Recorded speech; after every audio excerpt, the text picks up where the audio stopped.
Hello guys, this is my calibration file which we have generated in my previous video, tkreader.c. So open this file and this is the touch key parameters we need to copy. All the parameters, Control C.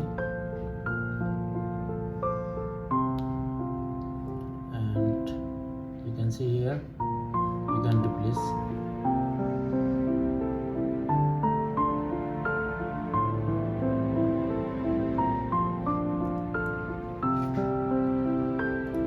After replacing, you can select the project and compile the code.